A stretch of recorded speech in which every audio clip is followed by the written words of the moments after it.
12 nannies quit in 6 months, but none of them understood what truly haunted that house. Only the new caretaker dares to sing before she touches, and the silence that follows changes everything. By opening doors locked by pain, she guides the father back to his children and to his own humanity. In the darkness of grief, hope learns to breathe again, one act of love at a time. The sound pierced through the mansion's corridors like an incessant siren. It was 3 in the morning, and the twins wouldn't stop crying. Martha Caldwell, the 12th nanny hired in 6 months, descended the stairs with her suitcases in hand, her face etched with exhaustion. Her disheveled hair and swollen eyes betrayed sleepless nights. In the living room she found Mrs. Beatrice, the house's housekeeper, who watched her with a mixture of understanding and sadness. "I can't take it anymore, Mrs. Beatrice. These babies cry day and night. I've tried everything, but it's as if nothing calms them. It's supernatural," Martha said, adjusting her bag on her shoulder. The housekeeper sighed deeply, crossing her arms over her impeccable white apron. "You're the 12th one to leave, my dear. They all say the same thing, but it's not the boys' fault.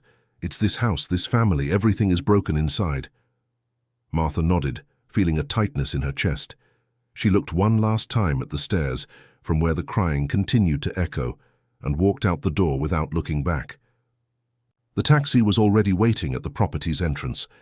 When the iron gates closed behind her, Martha breathed a sigh of relief, as if she had escaped from a prison.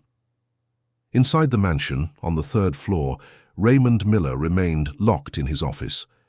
His dark hair, slightly grey at the temples, his crumpled suit and unshaven beard contrasted with the luxurious surroundings. Papers scattered across the mahogany desk, 3 empty coffee cups, and the cold light of the computer were his only companions. The sound of his children's crying reached him muffled, but he pretended not to hear. He had become an expert at ignoring everything that reminded him of what had happened 6 months ago. His phone vibrated.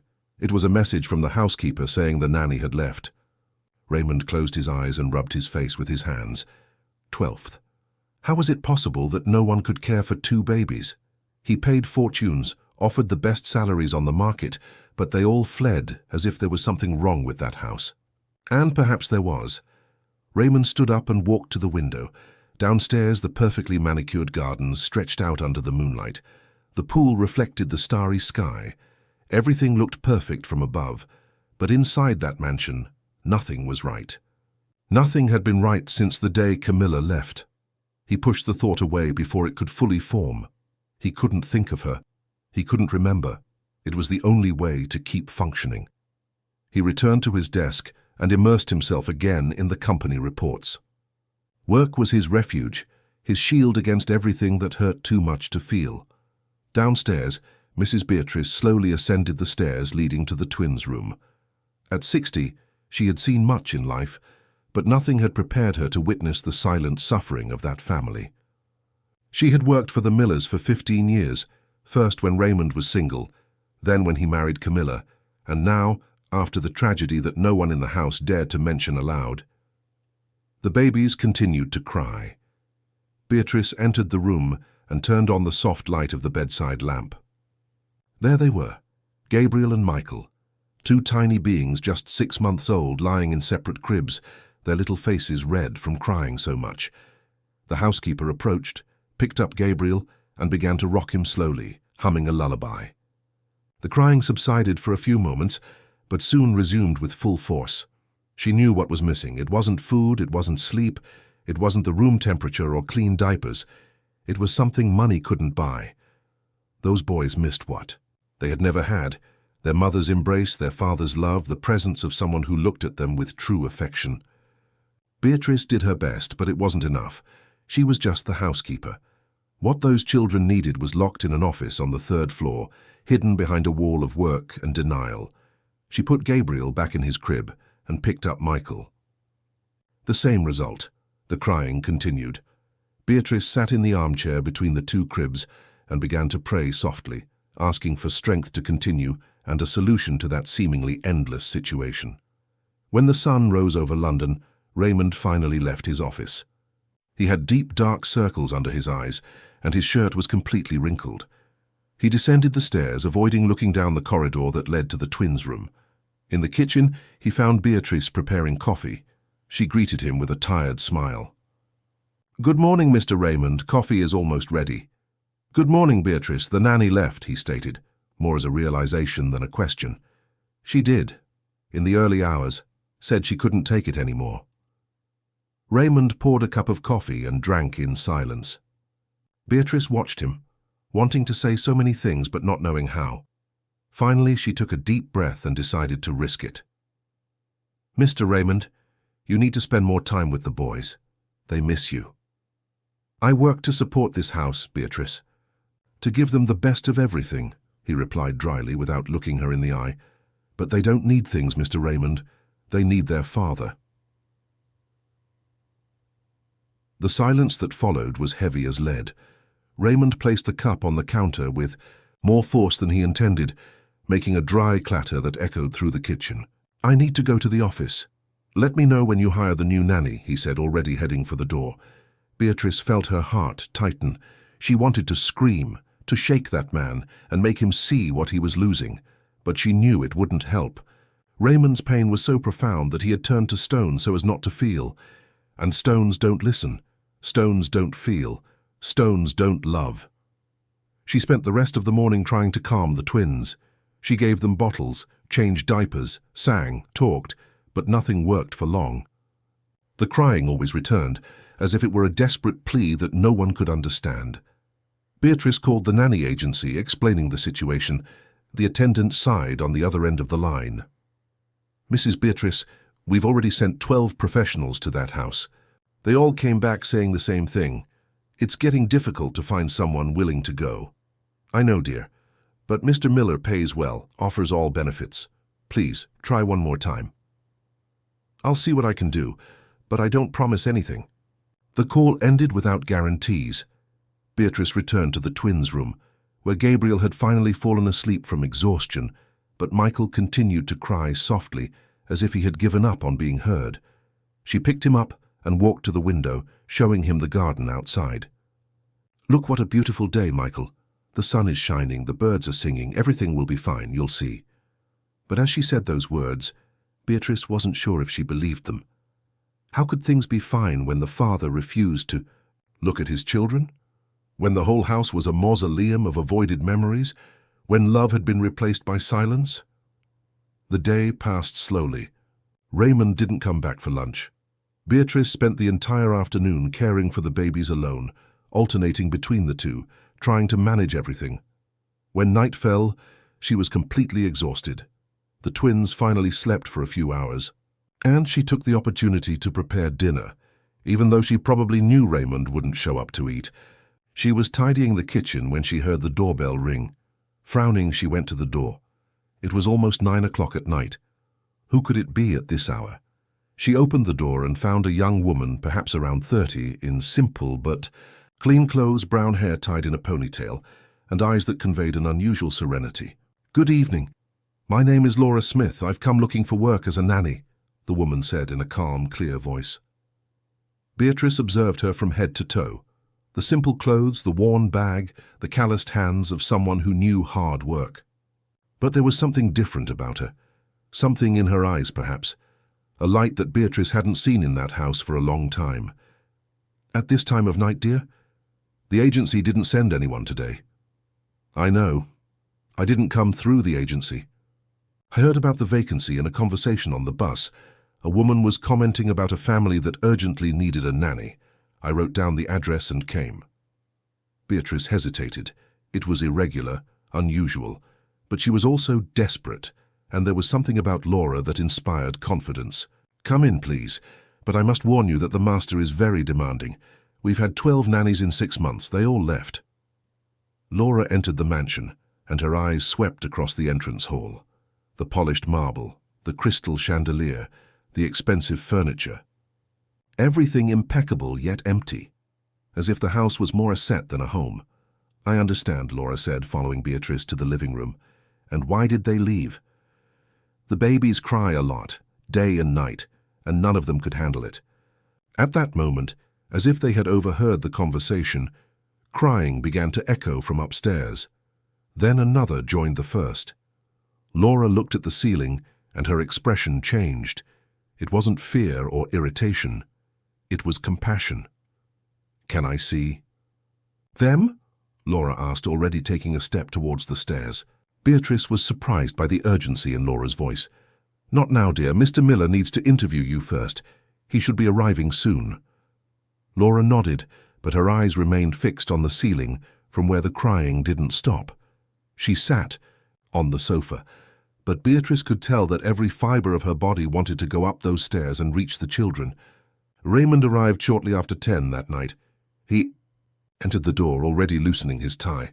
His shoulders slumped under the weight of another intense day of work. When he saw Beatrice waiting with a stranger in the living room, he stopped. "Who is she?" he asked directly without preamble. "Laura Smith, sir. She came looking for the nanny position." Raymond examined her with tired eyes. "Did you come through the agency?" "No, sir. I heard about the vacancy and came on my own." "Do you have experience?" he asked, crossing his arms. "I have experience with children, yes. I've looked after my nephews since they were little. And I worked in a community nursery for 3 years. Raymond sighed. It wasn't the impressive resume he usually demanded, but he also had no other options. "Look, I'll be direct. We've had 12 nannies. They all left because the babies cry a lot. If you can't handle a child's crying, it's better not to even try." Laura looked him directly in the eyes. "Sir, children cry for a reason. Hunger, sleep, pain, or lack of attention. If 12 people couldn't figure out the reason, perhaps the problem isn't with the children." The silence that followed was tense. Beatrice held her breath. No one spoke to Raymond Miller like that.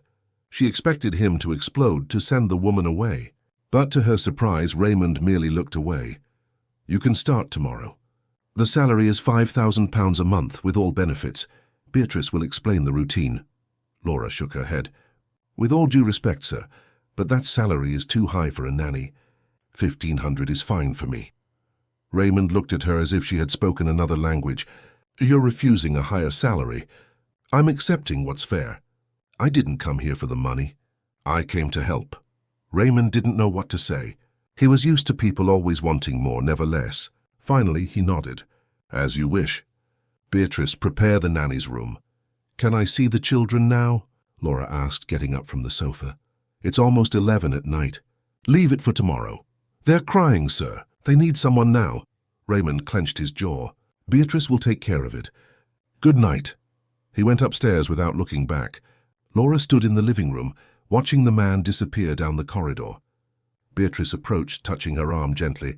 "Come, I'll show you your room, and tomorrow I'll explain the routine." But Laura didn't move. The crying continued to echo. "Excuse me, Mrs. Beatrice, I need to go to them now. It's urgent." Before the housekeeper could protest, Laura was already ascending the stairs. Beatrice ran after her, trying to explain where the twins' room was, but Laura seemed to be guided by the sound of the crying. She stopped before a half-open door, pushed it gently, and entered. The room was beautiful. Light blue wallpaper with white clouds, 2 light wood cribs, shelves full of toys that seemed never to have been touched. But despite the beauty, there was something empty there. Laura approached the first crib and saw Gabriel, his little face red from crying so much. In the other crib, Michael was doing the same. She didn't pick up the babies immediately. First, she stood between the 2 cribs, just observing. Then she began to sing. It was a simple lullaby, a soft melody her grandmother used to sing when she was little. The crying gradually diminished. Gabriel opened his swollen eyes and looked at her. Michael, too. Laura smiled and extended her hand, delicately touching each face. "You're not alone," she whispered. "I'm here now." Beatrice was at the door, watching the scene with tears in her eyes. In 6 months, it was the first time she had seen the boys react like this to someone. Laura picked up Gabriel and began to rock him slowly. The baby rested his head on her shoulder and let out a long sigh. After a few minutes, she put him back in the crib and picked up Michael, repeating the process. When both finally slept, Laura covered each one carefully and left the room in silence, followed by Beatrice.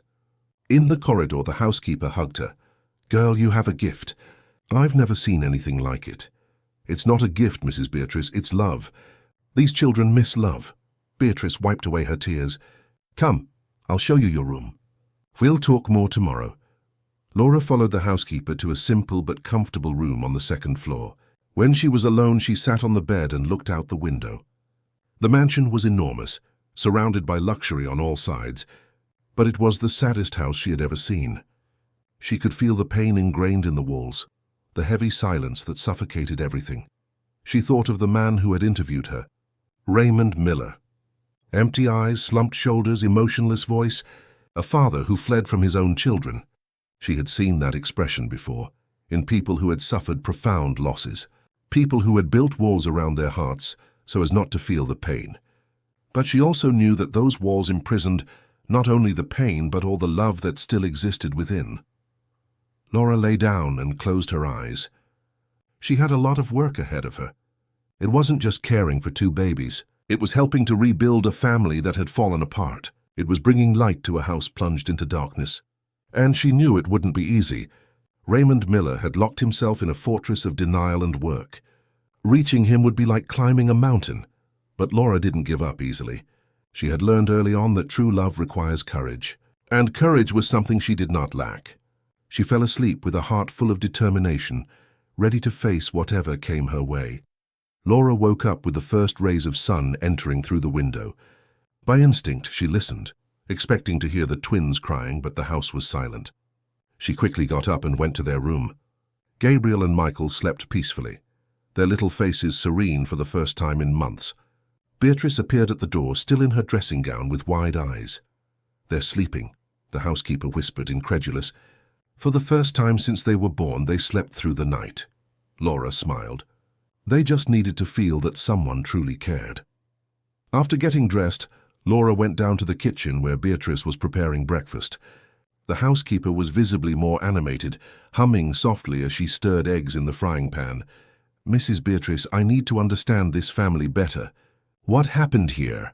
Laura asked, sitting at the table. The housekeeper stopped what she was doing and looked at the door, making sure they were alone. Then she pulled up a chair and sat next to Laura. "It's a sad story, dear. Mr. Raymond was a different man before, smiling, deeply in love with his wife.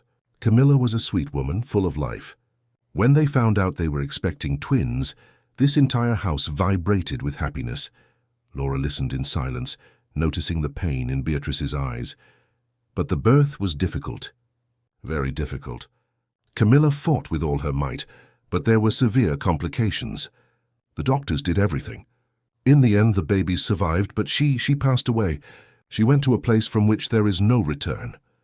"So she died during childbirth?" Laura asked softly. Beatrice nodded, wiping away a tear. "And Mr. Raymond never recovered. He blames the boys for her passing. He doesn't say it in words, but it's written in every averted gaze every time he walks straight past their corridor without entering their room." Laura felt her heart tighten. Now she understood everything. The baby's incessant crying wasn't due to hunger or physical pain. It was emotional absence. Children feel when they are not loved. They feel when they are rejected, even if they cannot understand why. "He changed completely," Beatrice continued. "He ordered all the photos removed from the house. He locked the room where they slept together and never entered it again. He forbade anyone from mentioning her name. It's as if he's trying to erase Camilla's existence, but in doing so he's erasing his own life too." "And the babies never felt their father's touch?" Laura asked. Beatrice shook her head negatively. "Since they were born, Mr. Raymond hasn't held the boys even once.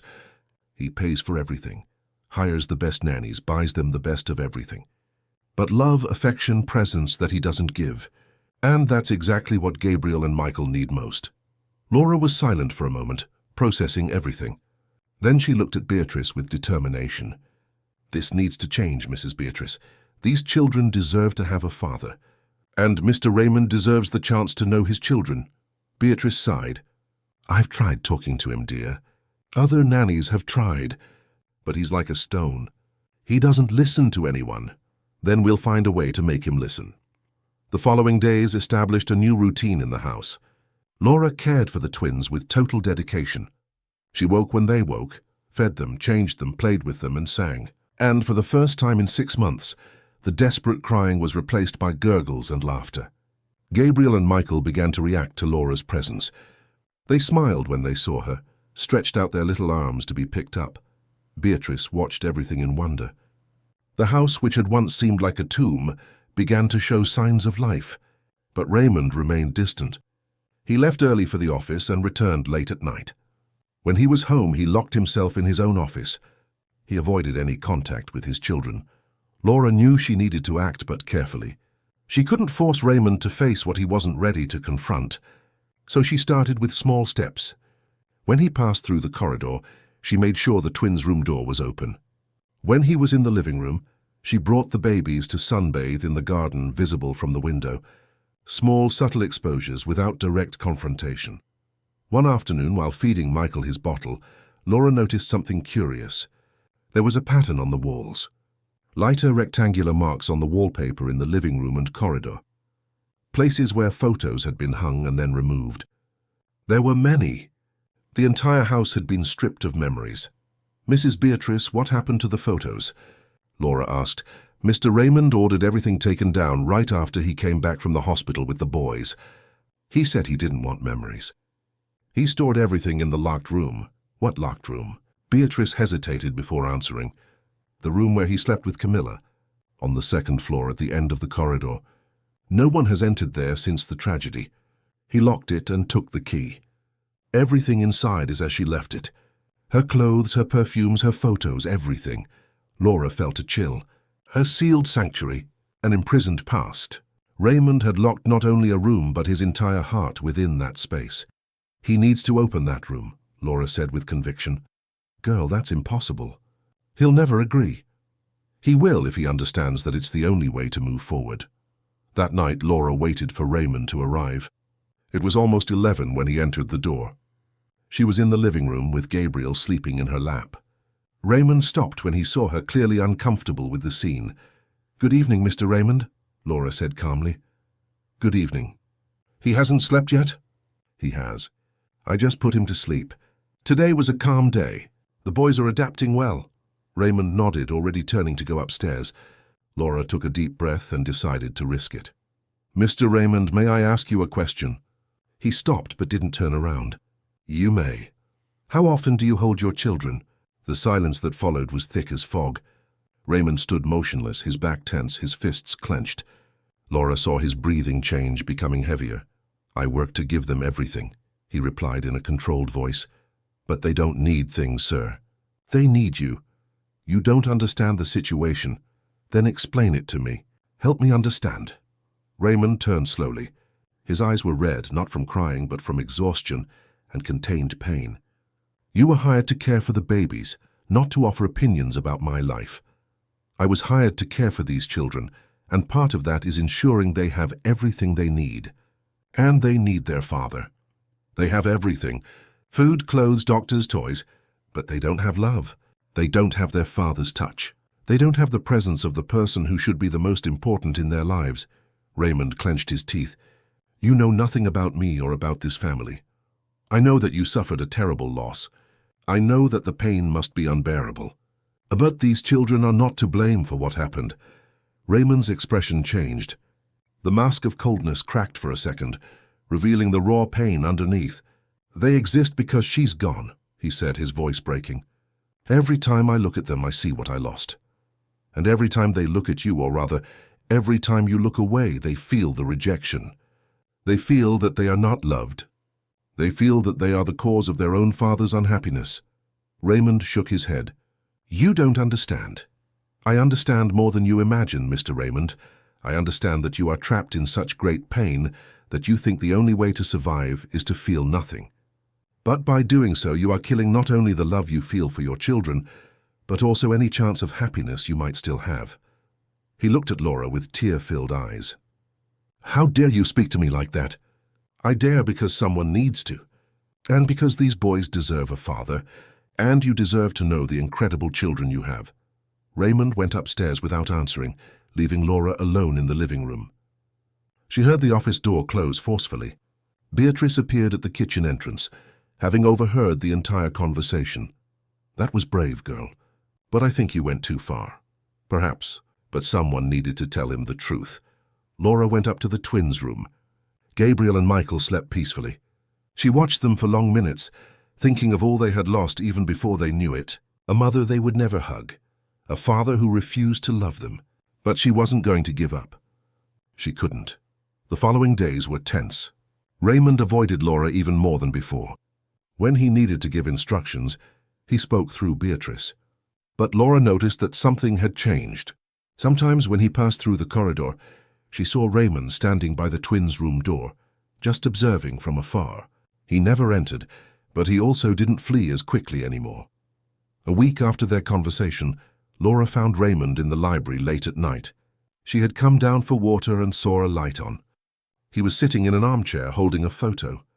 When he noticed her presence, he tried to hide the image, but Laura had already seen it. It was Camilla. Beautiful, smiling, with her hands on her pregnant belly. She was beautiful, Laura said softly, entering the library. Raymond didn't answer.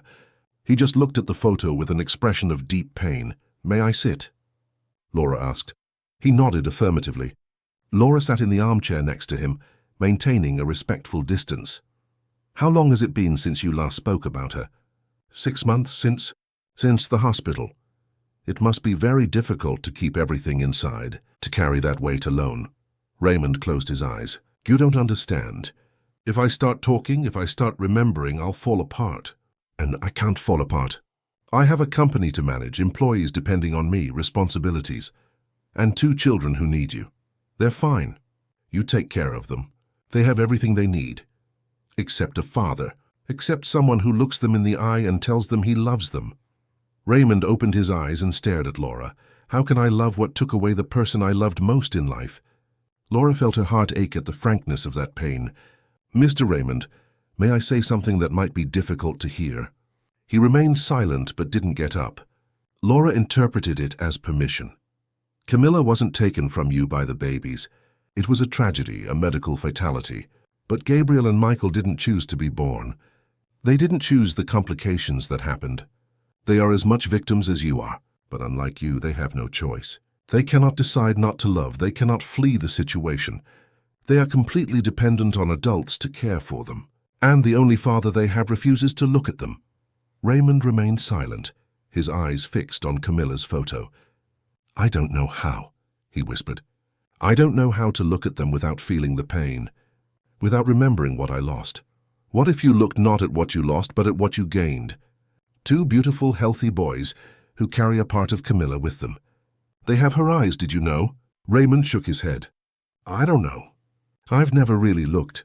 Laura stood up. "Come with me." "Where?" "To their room." "Just for a minute." Raymond hesitated. His breathing quickened, his hands trembled. Laura extended her hand to him. "I'll go with you." "You don't need to be afraid." He looked at the extended hand. After a moment that seemed an eternity, he accepted. He stood up, still holding Camilla's photo. Laura guided him through the corridors to the twins' room. The door was ajar, letting in the soft light from the bedside lamp. "Just look," Laura whispered. "You don't need to do anything. Just look." Raymond entered slowly, as if stepping on sacred ground. He approached the first crib and looked at Gabriel. The boy slept on his side, his lips slightly parted, his long eyelashes resting on his cheeks. Raymond let out a trembling sigh. "His eyes," he murmured.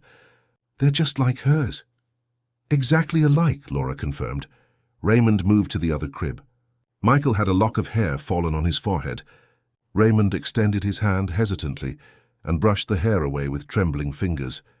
The baby stirred slightly but continued sleeping. "And this one," he said, his voice choked. "He has her nose. And her mouth."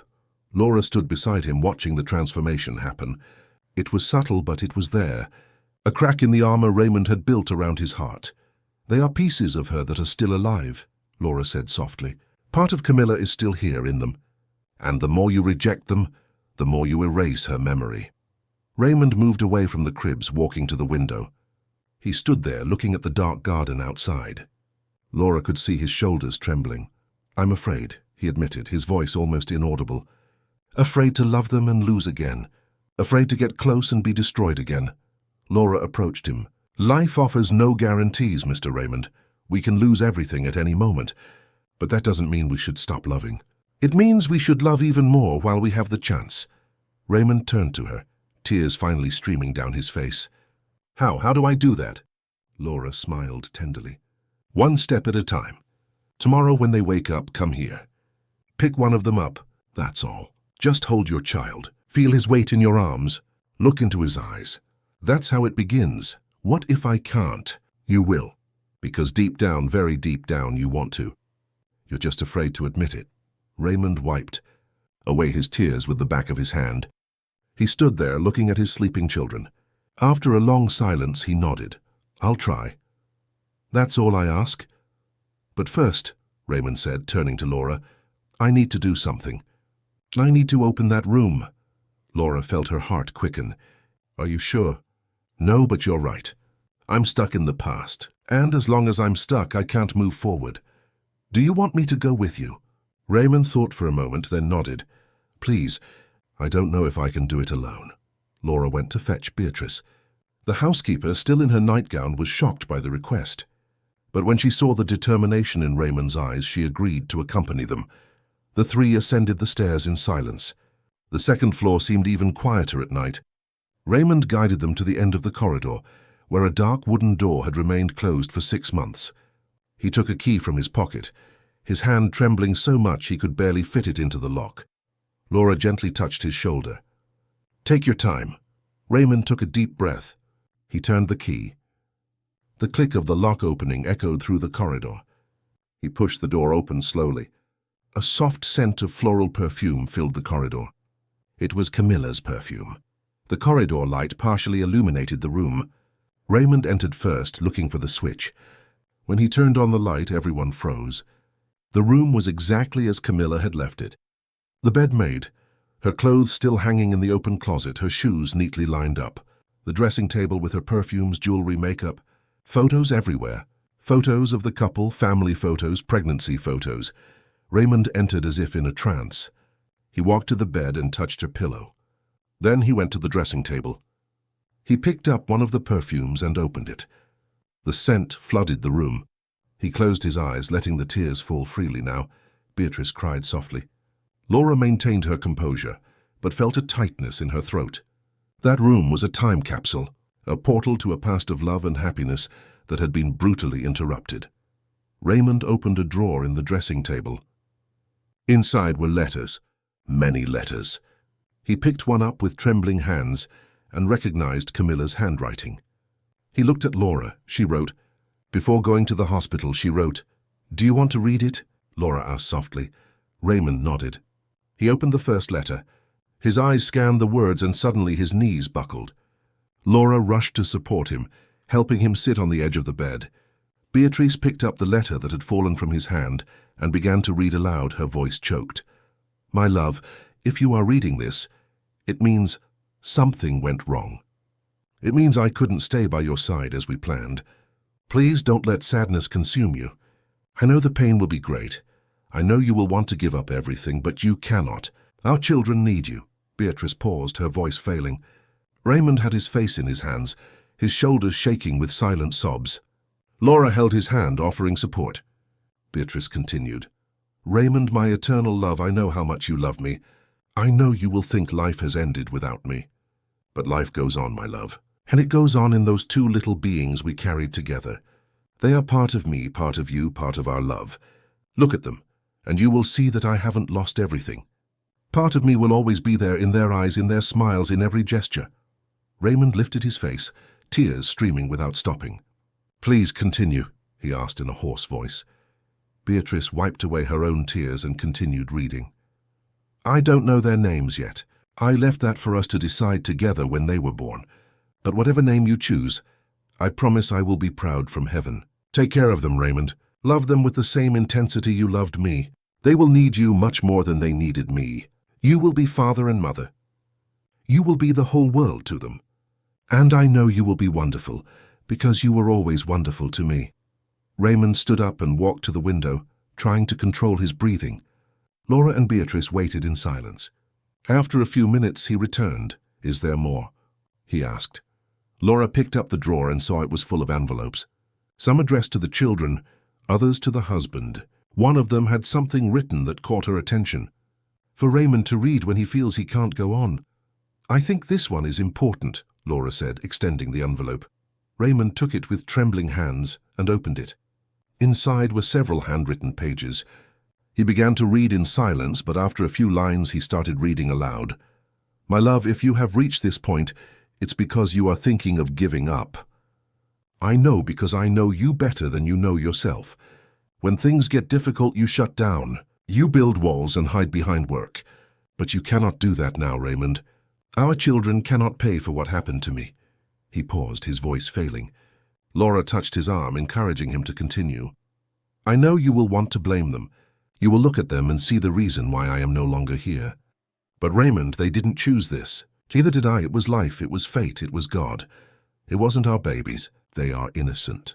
They are victims as much as you are, and more than you, because at least you had the chance to know me, to be loved by me. They will never have that. They will never know my voice, my touch, my embrace. Will you also deprive them of your love?" Raymond collapsed. He fell to his knees on the floor, sobbing in a way that seemed to tear his soul. Laura and Beatrice knelt beside him. Laura hugged him, letting him cry. It was the crying of 6 months of repression. It was the pain he had tried to bury under layers of work and denial. It was all coming to the surface at once. "Forgive me," he repeated between sobs. "Camilla, forgive me." "Forgive me." "She already forgave you," Laura whispered. "She always forgave you. Now you need to forgive yourself." Raymond stayed there on the floor, supported by the 2 women, crying as he hadn't cried since childhood. The room that had been sealed like a tomb was now transforming into a space of healing. Camilla's words, kept for 6 months, finally reached those who needed to hear them. After a long time, Raymond calmed down. He got up with the help of the 2 women, his eyes red and swollen, but something different in his expression. It was as if an enormous weight had been lifted from his shoulders. "Did she write more?" he asked. Laura picked up another envelope. This one had "For my children" on their first birthday written on it. "We'll keep it for when the time comes," Beatrice suggested. Raymond nodded. "Yes, I'll read it to them when they're old enough to understand." He looked around the room. "This place cannot stay locked." "Camilla would hate that." "What do you want to do?" Laura asked. "I want to open the curtains. I want the sun to come in here again. I want this room to breathe." He walked to the windows and opened the heavy curtains. Moonlight streamed in, illuminating the room in a different way. "And the photos," Raymond continued. "I want to put the photos back around the house. I want my children to see their mother. I want them to know how beautiful she was, how special she was." Beatrice smiled through tears. "I'll take care of that tomorrow, Mr. Raymond." Raymond picked up a photo from the bedside table. It was of him and Camilla embracing, smiling. "I'll put this one in the boys' room, so they know they are the fruit of love, of the purest love that ever existed." Laura felt her eyes well up. The transformation she was witnessing was a miracle. The cold, distant man was allowing himself to feel again. He was opening up to the possibility of loving, even with fear, even with pain. Raymond looked at Laura. "Thank you. If you hadn't come, if you hadn't insisted, I would have lost not only Camilla but also my children. You didn't lose anything, Mr. Raymond.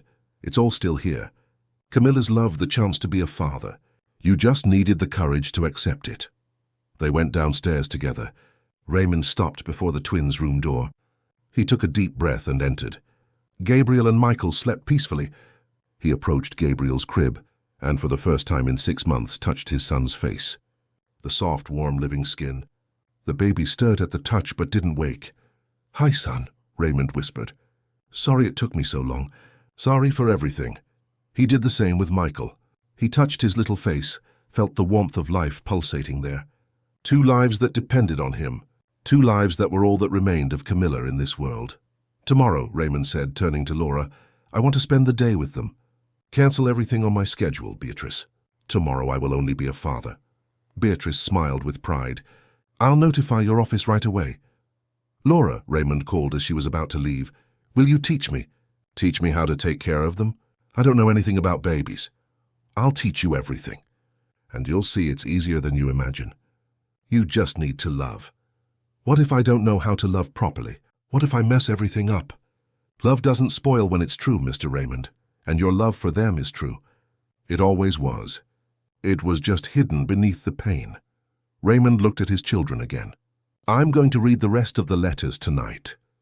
I want to know every word she left. Do you want company?" Laura offered. "No, thank you. I need to do this alone. I need to talk to her somehow. Laura nodded. I'll be in my room if you need. Anything. She left, leaving Raymond alone with his children. Beatrice accompanied her to the corridor. Thank you, girl. You did what no one else could. You brought our Mr. Raymond back. It wasn't me, Mrs. Beatrice, it was Camilla's words. It was his children. I just helped open the door. The two embraced. Then each went to her room. Laura lay down but couldn't sleep. She kept thinking about everything that had happened that night. The opening of the locked room, the letters, the tears, Raymond's transformation. It was like witnessing a rebirth. In the room that had been closed for 6 months, Raymond sat on the bed he once shared with Camilla. He picked up all the letters and began to read them one by one. There were messages of love, advice for the children, pleas for forgiveness, declarations of hope. Each word was a caress, a hug, a kiss. Camilla had left her essence imprinted on those pages. One letter caught his special attention. It was addressed to him to be read when the boys turned 1. He hesitated, wondering if he should wait. But he decided to read it. He needed every word of Camilla he could have. My love, our babies are turning 1. A year since I was born in heaven, and they were born on earth. I hope this year has been one of love, discoveries, joys. I hope you have enjoyed every moment, every laugh, every achievement of theirs, because time passes quickly, Raymond. And it doesn't come back. If you are reading this, it means you succeeded. You succeeded in being the father I knew you would be. And I am so proud of you. The morning arrived differently at the Miller's mansion. Laura woke up to a sound she had never heard in that house. Laughter. Baby's laughter mixed with the deep voice of a man. She quickly got up and went to the twins' room. The scene she found made her stop at the door. Raymond was sitting on the floor, still in his pajamas, with Gabriel in one arm and Michael in the other. He was making funny faces, and the babies giggled, stretching out their little hands to touch their father's face. Raymond's eyes, though still marked by the night of crying, shone with something Laura had not seen before. Love, pure and true love. Good morning, Laura said softly. Raymond looked at her and smiled, a genuine smile that completely transformed his expression. Good morning. I woke up early and couldn't sleep anymore. I came to see them and, well, I think they missed me all these months. Or perhaps it was I who missed them. Laura entered the room and sat on the floor beside him. Gabriel immediately stretched out his little arms to her, but Raymond held him affectionately. No, champ. Now it's Daddy's turn. The word Daddy sounded strange in his mouth, as if he were trying it for the first time. Laura smiled. How do you feel? Scared, excited, guilty for having lost 6 months, but mostly in love. I looked at them this morning, really looked, and it was as if I had seen them for the first time. They are perfect, Laura, absolutely perfect. They are. And they are yours. Raymond kissed each of their foreheads. Camilla was right in every word of those letters. She knew me better than I knew myself. She knew I would run away. She knew I would shut myself off. But she also knew that deep down, very deep down, love would win. And it did. Beatrice appeared at the door with wide eyes. Seeing Raymond there on the floor, playing with his children, was something she had dreamed of but almost given up on witnessing. Mr. Raymond, coffee is ready. Thank you, Beatrice. But today I'll have coffee right here with my children. Can you bring it here? The housekeeper smiled with tears in her eyes. Of course, Mr. Raymond, I'll bring it right away. The following days were a complete transformation. Raymond cancelled meetings, postponed business trips, and dedicated himself entirely to his children. Laura taught him everything. How to give a bottle, how to change diapers, how to bathe them, how to put them to sleep. Raymond absorbed every lesson with the attention of a dedicated student. On the 3rd day, something special happened.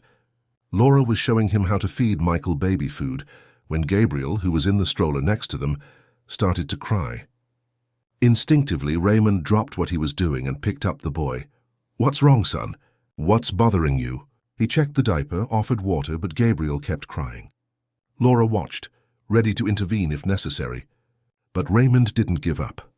He started walking around the room, gently rocking Gabriel, humming a song Camilla used to sing. And miracle of miracles, Gabriel calmed down.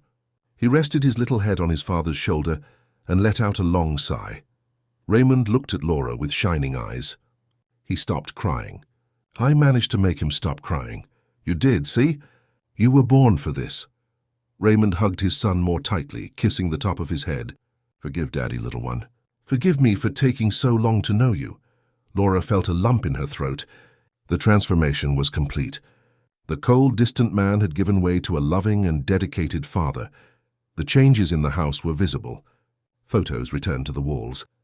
The photo of pregnant Camilla now occupied a prominent place in the living room. Her perfume was used again, just a few drops in the twins' room, so that somehow they would feel their mother's presence. The room that had been locked was opened, the curtains wide, the windows open. Life flowed again in that space.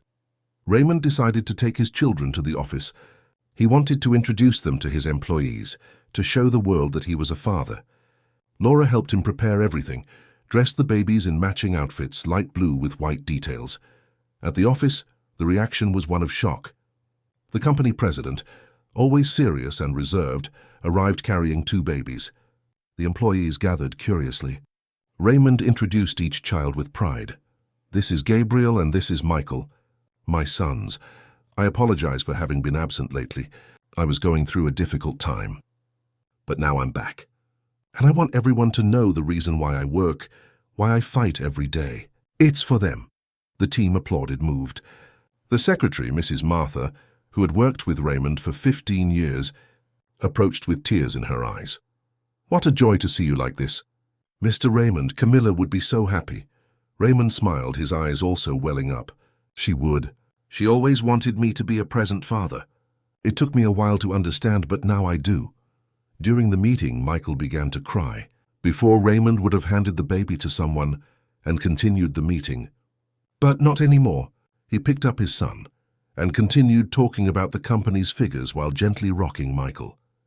The executives were surprised, but also touched. It was a display of humanity they had never seen in their boss. Laura watched everything from a distance, caring for Gabriel. She felt proud of that man who had allowed himself to break so he could rebuild himself better. That night, back at the mansion, Raymond gathered Laura and Beatrice in the living room. He had something important to say. "I want to thank both of you. Beatrice, you stood firm when everything fell apart. You kept this house running when I was too lost to do anything. And Laura, you arrived like an angel. You opened my eyes to what I was losing. You gave me the courage to face the pain and find love on the other side." Beatrice wiped away her tears. "It was a pleasure, Mr. Raymond. Seeing you happy again is all I ever wanted." Raymond looked at Laura. "I have a request to make. I want you to be the boy's godmother. I want to formalize what is already true. You are part of this family." Laura was speechless for a moment. Then she smiled, emotional. "It would be an honor, a huge honor." "And you, Beatrice," Raymond continued, "I want you to know that you are not just an employee. You are part of this family, too. You are the grandmother my children have." Beatrice sobbed and hugged Raymond. It was the first time he had shown affection for her in 6 months. It was as if his heart had completely thawed. In the following days, Raymond established a new routine. He worked from home part-time, actively participating in his children's routine. He woke early to give them their first bottle, bathed them at night and put them to sleep. And every day he discovered something new about Gabriel and Michael. He discovered that Gabriel was calmer, liked to observe everything around him with curious eyes. Michael was more restless, always wanting attention, always smiling. One had a dimple on his left cheek, just like Camilla's. The other had large hands promising to grow tall like his father. One afternoon, Raymond was in the garden with the twins when he had an idea. He called Beatrice and Laura. "I want to have a party, a christening party for them. I want to celebrate life, celebrate family. I want everyone to see how blessed I am." Laura smiled. "That's a beautiful idea. And I want to have it here in the garden, with flowers, many flowers." Camilla loved flowers. Sunflowers were her favorite. "I'll arrange everything," Beatrice said excitedly. Preparations began. Raymond participated in every detail. He chose the colors, the decorations, the food. He wanted it to be perfect. He wanted it to be a celebration of life after the storm. One night, while putting the twins to sleep, Raymond noticed something. Gabriel was looking intently at him. Suddenly the baby stretched out his little hand and touched his father's face. Raymond took the small hand and kissed it. "I love you, son. I love you and your brother more than anything in this world. And I promise I will never again distance myself. I promise I will be here for every moment. For every laugh, every cry, every achievement. Daddy is here now, and he will stay forever. Michael, in the crib next to him, made a little noise as if agreeing. Raymond laughed and kissed them both again. Then he sat in the armchair between the cribs and picked up one of Camilla's letters. It had become a ritual. Every night after putting the boys to sleep, he read a letter. It was his way of keeping Camilla present, of honoring her memory. That night, the letter said something that touched him deeply. Camilla asked him not to live in the past, but to build a future, to be happy again, to allow himself to love again, to find someone who would love the boys as she would have loved them. Raymond folded the letter and looked at his sleeping children. He wasn't ready to think about that yet. His love for Camilla was still too strong, but he knew that one day perhaps he could open his heart again. For now he had his children, and that was more than enough. The day of the christening dawned sunny and warm, as if heaven itself celebrated the transformation of that family. The mansion's garden was unrecognizable. Sunflowers everywhere, tables decorated with white and blue tablecloths, balloons floating gently with the breeze. Friends and family began to arrive early. Raymond was in the twins' room helping Laura dress them. The white christening outfits were perfect. Gabriel and Michael looked like two little angels. Raymond looked at them with such intense love that Laura felt her heart ache with emotion. Camilla would be so proud of them, Laura said softly. Raymond smiled, his eyes moist. She is proud. I'm sure of it. I feel her presence here in this house, in these boys. She never truly left. The christening was beautiful. The priest, an elderly man who had known the family for years, conducted the ceremony with words of hope and love. When it was time for the godparents, Raymond called Laura forward. She held Gabriel in her arms while Raymond held Michael. Laura Smith, do you accept to be godmother to Gabriel and Michael, to guide them in faith and love, to be a constant presence in their lives? I accept with all my heart, Laura replied with an emotional voice. The guests applauded. Beatrice, who was in the front row, cried tears of joy. When the ceremony ended, everyone headed to the garden where the party continued. Raymond made sure to circulate with his children in his arms, introducing them to each guest. Relatives he hadn't seen in months were shocked by the transformation. The bitter and withdrawn man had given way to a radiant and loving father. During the party, Raymond's sister Helen approached him with tears in her eyes. She had been worried about her brother in recent months, seeing him sink into work and sadness. Ray, what an incredible change. You're unrecognizable, Raymond smiled. I had help. A lot of help. He looked at Laura, who was talking to Beatrice. That woman saved me, Helen. She showed me that I was losing what was most important out of fear of feeling pain. Pain is part of it, Ray. But so is love. And love always wins in the end. His sister's words echoed in Raymond. They were almost the same ones Camilla had written in one of her letters. Love always wins. Even when it seems impossible, even when darkness seems eternal, love finds a way. The party continued joyfully. There was music, food, laughter. The children present played in the garden while the adults conversed. It was a scene of pure happiness, something that house had not seen in a long time. In the late afternoon, as guests began to leave, Raymond asked Laura and Beatrice to stay. He had something important to show them. He led the two to what had been Camilla's room, now transformed into a space of happy memories, no longer of pain. I want to show you something I found yesterday, Raymond said, taking a wooden box from the shelf. He opened the box and revealed a photo album. But it wasn't an ordinary album. Camilla had made an album for each child, one for Gabriel, another for Michael. Each page had a photo of her with a handwritten message. Raymond opened the first album. The first page had a photo of Camilla pregnant, smiling with her hands on her belly. The message read, Gabriel, my beloved son, this is your mother. Even if I cannot be there physically, I will always be in your heart. Be brave, be kind, be happy, and know that you were deeply desired and loved even before you were born, Laura and Beatrice cried. Raymond continued turning the pages. There were photos of Camilla at various moments, each with a different message. Advice, declarations of love, dreams she had for her son. I'll read these messages to them when they grow up, Raymond said. I want them to know who their mother was.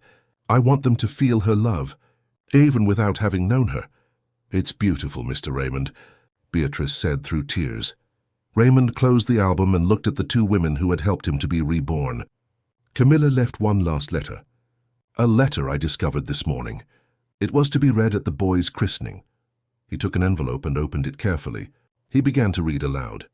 My love, if you are reading this, it's because our children's christening has happened.